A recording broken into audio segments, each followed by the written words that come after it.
একটা সাজানো গুছানো সংসার কিন্তু এলোমেলো করে দিতে কিন্তু বেশি সময় লাগে না। কিন্তু সেই সংসারটা এলোমেলো সংসারটা কিন্তু গুছাতে বহুদিন বহু সময় লেগে যায়। আসসালামু আলাইকুম সবাইকে, সবাই কেমন আছেন? নিশ্চয়ই সবাই ভালো আছেন? আলহামদুলিল্লাহ। আমিও আপনাদের দোয়ায় অনেক অনেক ভালো আছি। এই তো আমার ছোট্ট সংসারটা কিন্তু বেশ কয়েকদিন ধরে এলোমেলো হয়ে আছে। গুছিয়ে উঠতে পারতেছি না। এদিকে গুছালে ওদিকেও এলোমেলো হয়ে যাচ্ছে।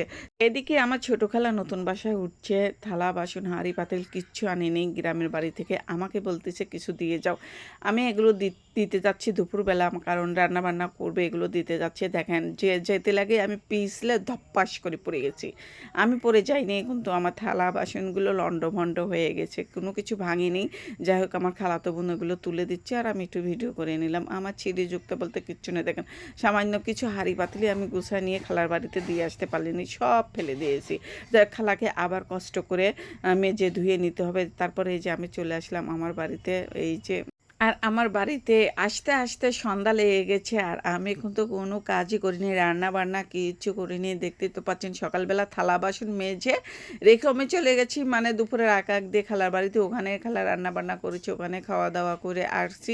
এসে যে আমি যে থালা বাসন মেজে গিয়েছি, মেজে রেখে গিয়েছি, এগুলো ওরকমই আছে। এখন এই যে গুছিয়ে নেব, গুছিয়ে কিন্তু এই যে সন্ধ্যার সময় কিন্তু আমি রান্না বান্না করে নেব, কারণ দুপুরে খাওয়া দাওয়া করছি খালার ওখানে, আবার রাতে তো খাইতে হবে, তাই না? এখন এই যে বিকালবেলা, মানে সন্ধ্যা লাগেই নি, আবার সন্ধ্যা সন্ধ্যা লাগার ভাব, সেই সময় এই যে আমি চলে আসছি। যাই হোক, আমার ঘর বাড়ি তো সব মানে ছিটানো মিটানো, কোনো গোছ নেই। দেখতে তো পাচ্ছেন অল্প একটু জায়গার মধ্যে, দেখেন অল্প একটু জায়গার মধ্যে কিভাবে আমি হাঁড়ি পাতিল মানে দরজা রেখে দিয়েছি। আমি নড়তেই পারতেছি না। আমার সংসারটা মানে আমার মানে জিনিসপত্র সব ছড়ানো ছিটানো। কবে যে এই বাড়িটা কমপ্লিট হবে, আর কবে যে এগুলো গোছগাছ করে একটু শান্তিতে থাকবো। আর এই তো আজকে রান্না করব, আজকে রান্না করব পাঙাশ মাছ। ওই যে আপনাদের ভাইয়া পাঙাশ মাছ কিনে দিয়ে গেছিলো, সেই পাঙাশ মাছটাই রান্না করব।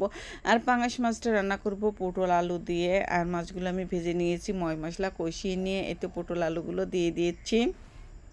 আমার আর কিচ্ছু ভালো লাগতেছে না, আমার দম বন্ধ হয়ে আসতেছে, খুব খারাপ লাগছে। মানে কেমন যে লাগতেছে যে কবে এই ঝামেলাটা দূর হবে। অল্প জায়গার মধ্যে আমি লড়াচড়া কিচ্ছু পারতেছি না, মানে আমার জিনিসপত্র সব অগুছানো, এখানে একটা ওখানে একটা, মানে কোনটা গোছ করতে পারতেছি না।